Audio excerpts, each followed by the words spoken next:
Incredibly proud of what has been achieved in Varsity Cup over the last 10 years, and very difficult to actually strip out something and say that is the success. I think there's multiple layers of success that we're proud of. The talent development is one, where players have been unearthed that probably would never have had an opportunity to be seen. Not only players though, also coaches.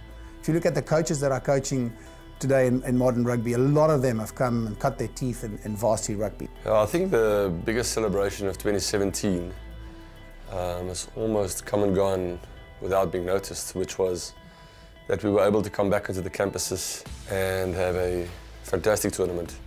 And everything just carries on as if we never had a problem.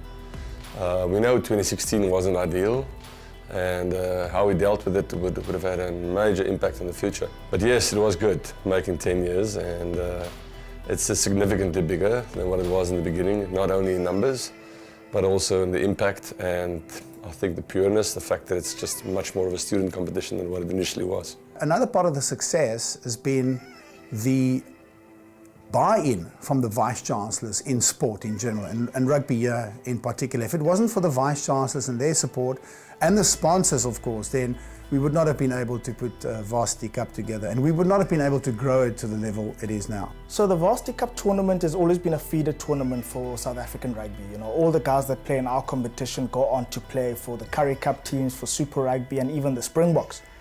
So we always have the idea in mind that whatever rules we bring in have to be to the benefit of South African rugby. And so the 9-point try and 7-point try were brought in to encourage running rugby.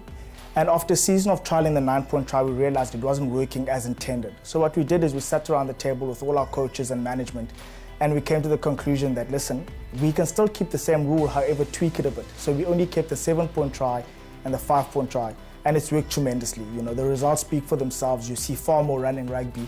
And hopefully the knock-on effect is that 5 years from now, all of these players will be playing for professional teams, and you'll see the impact of the years they played Varsity Cup, where you could run the ball from anywhere and you were rewarded for it. Sometimes the traditionalists will go back and say, are you guys crazy? What are you trying to achieve here? But innovation is what Varsity Cup is all about. And we always say to the team, let's try something that can enhance the game and make the game bigger and better. And if it doesn't work, then we don't do it next year. So if we don't have that innovative approach, then I think the product will become staler. It was absolutely amazing to have a bye week in the competition in both the Varsity Cup and the Varsity Shield, because all of our players are students. They all have to go pass classes and get 60 credits to play in the tournament. So to every week be traveling is quite strenuous on the academic calendar. So it's been amazing for them to get a break here and there to be able to catch up on their studies. And the added benefit is that at the universities themselves, we can sometimes oversaturate the crowd with too much rugby. So every week in, week out, there's a game, and we're telling you to get down to the game, and there's more beers. And so it always gives a break to the students that are able to then say, listen, we've got a bye this week, we can all go catch up on academics and have some time off, and then the week thereafter you can always catch it up and have a home game again. The last 10 years we've seen the growth of Varsity Cup, and people ask me, are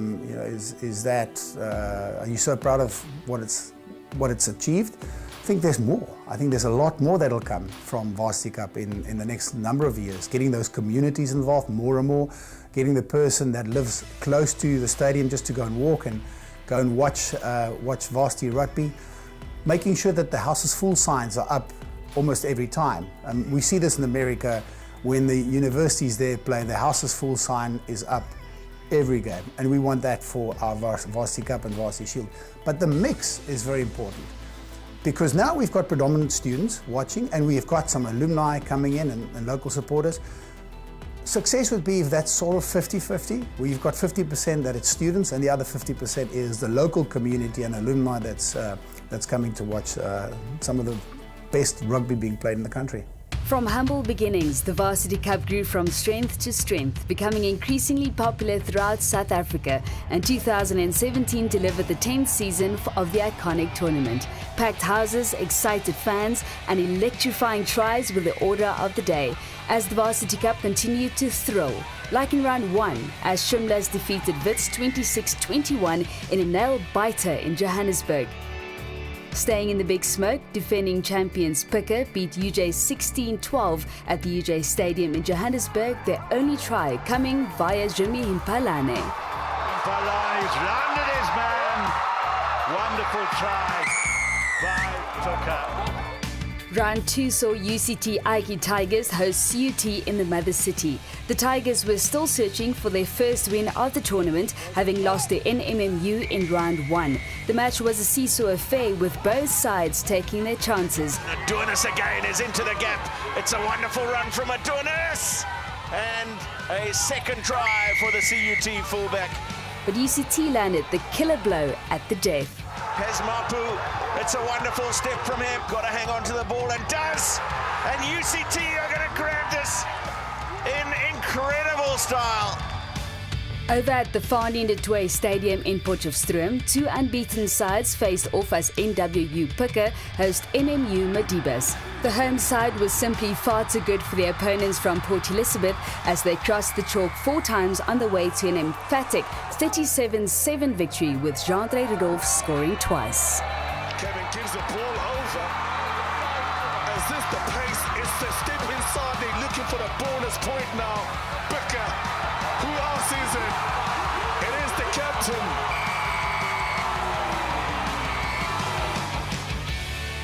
In round 3, CUT travelled to Wits Rugby Stadium to take on Wits, with both sides looking for their first win in the competition. It was one-way traffic in Johannesburg as Wits dominated matters.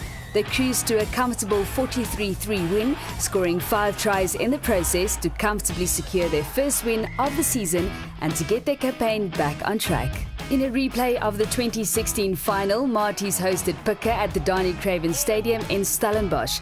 The home side eager to exact revenge for the loss they suffered in the previous year's showpiece event. They did so in spades. The ever-dangerous Marties blew away their rivals with a stellar combination of power, pace and skill to secure an emphatic 31-9 victory, which underlined their status as early tournament favourites.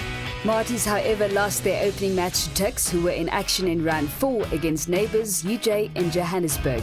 Tuks were yet to taste defeat but discovered a worthy adversary in the University of Johannesburg. The match was an extremely hard-fought affair in very wet conditions, and as expected, the boot ruled for much of the match. Divan Nal kept the scoreboard ticking over for UJ, while Tinus de Beer and Joshua Stander were the points machines for Tuks. Tuks delivered the only try of the match at the death through Denzel Hill, and that gave Stander the chance to win the match with his conversion attempt. However, his effort went wide to hand UJ a nail-biting 18-17 victory. Round 5 saw the biggest derby in the Varsity Cup take to the field as UCT Aiki Tigers hosted their oldest rivals, Marties, in Cape Town. The two foes had delivered memorable battles in the past, but unfortunately for the home fans, this would not be a match they would look back on with much fondness. Marties were at their irresistible best, touching down for no less than 7 tries, with right winger Saul scoring a hat-trick as the men from Stellenbosch blew away their opponents to record a 47-16 victory. Picker were looking to reignite their campaign while they travelled to Bloemfontein to take on UFS Shimlas in round 5. Picker appeared to be up to the challenge, scoring 3 tries themselves to test their opponents. But Shimla scored 2 more, going over for a total of 5 5-pointers to secure a hard-fought but very impressive 35-23 win in front of their adoring home crowd. For me, probably one of the biggest highlights of this season was Wits going to play against Northwest University in Potchefstroom. Potchefstroom is just one of the most difficult venues to play rugby. You know, the crowd really gets behind the team there. Almost, there's not even a meter away from the field. You've got all the supporters sitting around. The whole town comes to a standstill. And for Wits to go and get a victory in at Northwest University, Potchefstroom, just spoke testament and volumes about the tournament, about where the level of competition is. So you can see now it's no longer a one-horse race where one team just walks away with the tournament. Every single team has got a shot at the title. Now they are in the striking position. Can they get over? Yep, I think they've done it. What a victory this is for the team from Johannesburg. We came out here to prove something. We wanted to show the world what we're about here at Wits. Everyone doubted us, but we stuck together as brothers and we really came and made a statement. And I want to say thank you to the Pikke. Dankie boys. Harde game geweest. Dit is altyd 'n voorreg om hier te kom speel. Ons waardeer julle passie. Ons waardeer julle effort, maar op die dag was dit net meer gehad het as julle. What will your coach be saying to you when you get back into the changing room? Recovery, we've got a lot of games still to win. We believe in ourselves and we want to make a point in this competition. This is not a once-off. This is not a freakish aberration. We want to go and show the world what we're about, so we want to build on that. What a memorable match. Would the round 6 clash between Tuks and CUT at the LC de Villiers Stadium in Pretoria prove to be as memorable? Well, for Tuks, yes, not so much for the men from CUT. The home side ran in 14 tries, 14, as they crushed their opponents with right winger Nadir scoring a hat-trick. Fresh from their hammering at the hands of Marties in the previous round, UCT were desperate to get back on track when they hosted UJ at the UCT rugby fields in Cape Town. It was not to be for the home side, however, as UJ was simply far too strong. The Johannesburg side dominated matters from start to finish, crossing the whitewash on 5 occasions to register an outstanding and thoroughly one-sided 40 points to 12 victory. A week later and UJ were back home for a Johannesburg derby as they hosted the highly improved Wits at UJ Stadium. UJ scored 3 tries through Bester, de Villiers and Fourie, while fly half Nel knocked over 3 penalties and 2 conversions to secure a 28-23 win for the hosts. Over in Pretoria, high-flying Tuks took on struggling UCT at the LC de Villiers Stadium. The Cape Townians were expected to be handed a heavy beating, but they put up a valiant fight against their much more fancied opponents. Tuks, however, were practically unstoppable, particularly Sebatle Bakwane. The left winger was at his brilliant best, scoring 2 of his side's 7 tries as they romped home to an outstanding 51-23 victory. Tuks were back in action a week later, looking for more of the same in round 9 when they faced defending champs Pikke in Potchefstroom. The task was extremely daunting given their opponents and the venue, but the Pretorians were more than up to the challenge. They outclassed Pikke in emphatic fashion, cruising to a highly impressive 43-28 victory, with that man Bakwane getting on the score sheet again. Tuks have done it, and there's the management group hug. Back in Stellenbosch, as Marties faced off against the ever-dangerous UJ at the Donnie Craven Stadium. The Joburgers knew they were in for a tough battle, but little did they know just how tough. Marties were the masters and blew away their opponents. A total of 9 tries helping them to a sensational 65-19 victory in front of their fans. Here comes Carstein. He's going to get a hat-trick. Brilliant finish from the right winger. A week later, and the sides faced off again at the Donnie Craven Stadium. But this time, the stakes were far higher, as it was a Varsity Cup semi-final. Would Marties keep their current form, or could UJ pull off an upset in Stellenbosch? Marties looked threatening with ball in hand, and some great work from centre Michael Hasner allowed flying winger Carl Steyn to speed his way over for the game's first try. Craig Barry sliced his way through the UJ defence to score an excellent 5-pointer as Marties grabbed a hard-fought 22-14 win. Yeah, first of all, I'd just like to thank God for the opportunity for us to march to another final, back-to-back years in finals under the leadership of Avis Fourie. Yeah, we're just grateful and blessed for another opportunity to fight another week. This is a phenomenal team. There was nervous moments in this game, but we managed to pull it through as a team. Over in Pretoria, Tuks hosted Shimlas in the tournament's other semi-final, with Shimlas desperate to avenge the 65-19 loss they suffered at the hands of their opponents earlier in the season. The match seemed to be headed for a similar result as Tuks opened up a big lead in the first half with scrum half Andre Warner as one of the try scorers. However, Shimlas clawed their way back after the break before Tuks hooker Cornel Els put the match beyond doubts by powering his way over the chalk as Tuks held on for a hard-fought 28-21 victory. I think tonight we played for each other. Wasn't our best game, but if you don't play your best game and still get the result, yeah, we're very happy about it. Shimlas, we didn't underestimate them. They came and they gave us a tough game tonight. We're very happy about it. And yeah, in 2 weeks' time, 17th of April, we're back here again against Marties. So we are very happy to be in the final.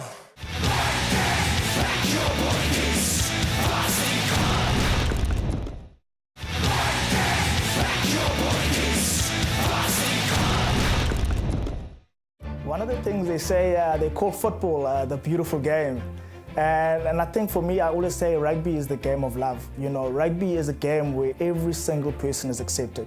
It isn't a game that's only played by a certain build or by a certain type of person. You mean you've got your big guys, you've got small guys, you've got fast guys, you've got guys who aren't so fast, you know, and so it's really accommodating. And for us, Kose's rugby allows us that. It allows the guys who aren't playing to become the next Springbok player, who just want to have a bit of rugby with their friend. And you get guys who've never played rugby before in their lives, and they get to a university and they say, I want to try this sport out.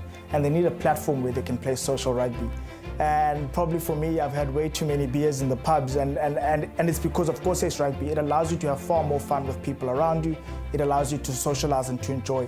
And so that's what Kose's rugby is to us. It's to grow the game. It's to allow people who are wanting to play it in a social level to play it, and to build those lasting friendships that will last a lifetime, and memories that will last a lifetime. The Kose's Rugby Championship final saw Visays from Shimlas take on Patria from Picker. Visays were first to strike, doing so from a solid driving maul off a line-out. Vital inches before the line, and it looks like they've got the ball over the try line, and it's going to be the lock forward of Shoulder Toy. Patria looked impressive with ball in hand, eventually making it count. Kleinhans flicks it out the back door, and Van Nieuwenhuizen has got a man on his outside. Phenomenal play inside to the number 12 Duplessis, and a great offload to Wilbury Gunter. Rugby sport, Patria have hit back against the run of play. But Visays was simply too powerful and dominated matters for much of the match to claim the 2017 Kose's Rugby Championship title. Defending champions, do it again in 2017. The Varsity Shield has been a tremendous success story since we started it, and the communities in Fort Hare and Rhodes and Walter Sisulu have just embraced rugby, and they've got such a hunger for the game. So the crowd support and the vibrancy in that crowd support that we've seen in the Shield has been phenomenal, and also the talent on display is quite remarkable. I must say, I think for many years since we started Varsity Shield in 2011, it was a bit of a tag along. It didn't get to have all the momentum on its own as much as Cup has got, but it absolutely exploded this year to a competition where there was a lot of support on match day, a lot of support on social media, and a massive success story. So the 7 teams in the Varsity Shield this year, massive contribution to South African rugby, massive contribution to the Varsity Cup brand, and literally a competition in its own legs that deserves the recognition that it didn't get for many years, but now, because of the rivalries, and I must say the selection of the right universities to play in it, it's a fantastic competition. We've seen such immense growth at the Varsity Shield. It's been the one tournament that's really a standout for us in the office and a pride point.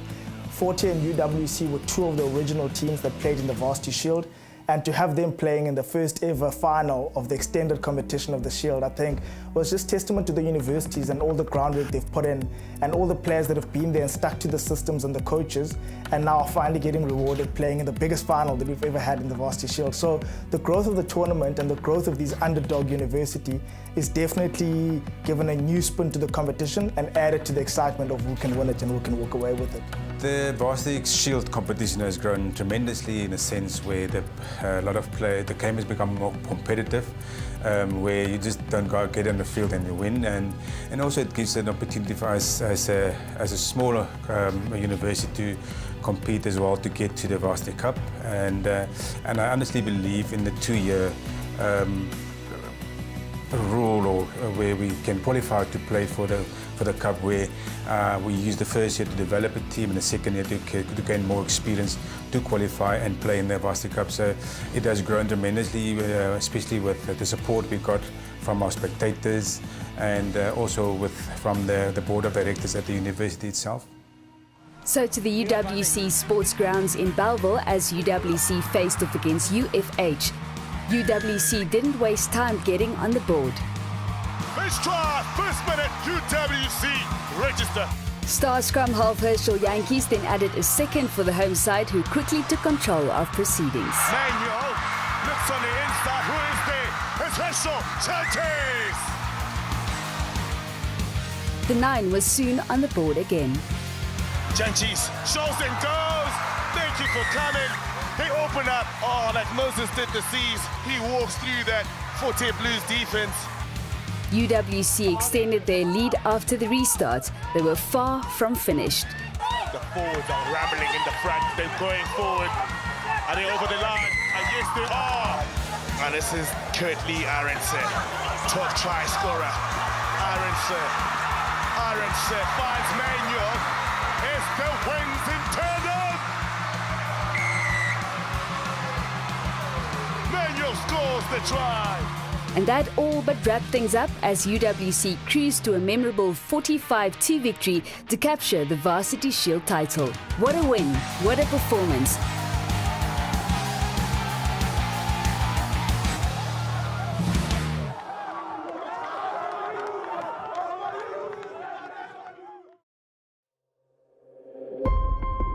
The final was fantastic. It was totally packed with students and alumni. Sitting on the banks, sitting in trees, watching this final, and Tukkies' focus on that final was incredible. I mean, two top teams, Marty's, Tukkies, meeting each other. It's been old rivalries from way back. A wonderful game that ebbed and flowed, and that's what you want a final to be. You want a final to be something that really excites the whole time. And so to Tuks Rugby Stadium for the Varsity Cup final, as Tuks hosted Marty's. It was the visitors who started with a bang as Lok Janku Venter crashed over for a 7-point try. Smith, back on the inside. Smith, this is Esmerson. Tuks cut into that lead 3 minutes later when captain and flank Chris Massane barged over to claim a try of his own. Yes, sir. Tuks slowly began to take control of proceedings, and the telling blow came in the second half. Standers chasing. Rousseau! Chased by Carlstein. Rousseau is under the posts. Tinus de Beer was on hand to add his final points of the night in the 67th minute when he kicked yet another penalty goal to increase Tuks' slender lead. And that proved to be enough, as Tuks held on for a brilliant 28-21 win to capture the Varsity Cup title for the third time. Turkeys, 28 points to 21.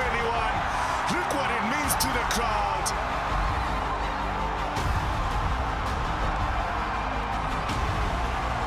Ja, kyk, Tuks en Maties gaan nooit 'n maklike game wees nie. Ek dink Maties het regtig dit gebring. Op die einde van die dag gaan dit maar oor die span wat klinies beter is, en ek voel op die einde van die dag was dit ons.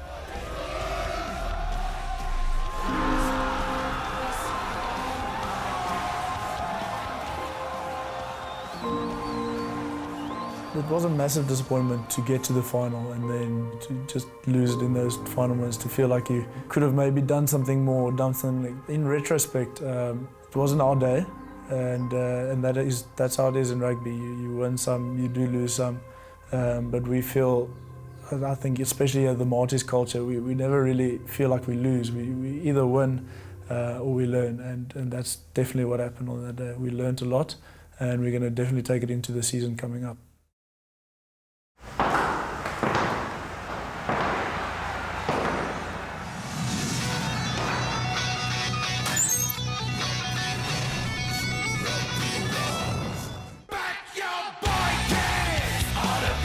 Back Your Boykies was a fantastic strapline that the team came up with in order to focus the attention on, this is the team, let's support them, go and back your boykies. Because before that competition started, there was no real opportunity for the students to go and back their boykies. And it was funky, and we got some music jingles and stuff. Now we're coming up with a new strategy for the next number of years, and it focuses on that community, and celebrating everybody that's involved in making the product a success. And yeah, it's the linesman, it's the person that clips the tickets, it's the local community, it's the vice chancellors, it's the alumni, it's the medical team, it's the mom, the dad that has driven their boy to university. Now the year is made. The Varsity Cup team, he's going to play for his university. Celebrating all of that is what we're going to focus on in the next couple of years. We believe that our brand is all about spectators, all about supporters. People take ownership of the Varsity Cup brand. They they get closer to the Varsity Cup brand than what they get to their provincial brands, especially the youth. And we thought we need to have a campaign where we prove that if you're going to go and play at Alice or at Marty's or in Potchefstroom, you're not playing against 15 people. You're not playing against 23. You're playing against 6,000 people. You're playing against the entire crowd, everybody contributing. The guy wishing him good luck for the day. The lady made him breakfast that morning. And the guys sweeping the floors afterwards, all forming part of it. So we want to prove that rugby is much more than just the players and the teams, but everybody contributing to that team and actually being part of that team. And we believe the new campaign will be something to look out for.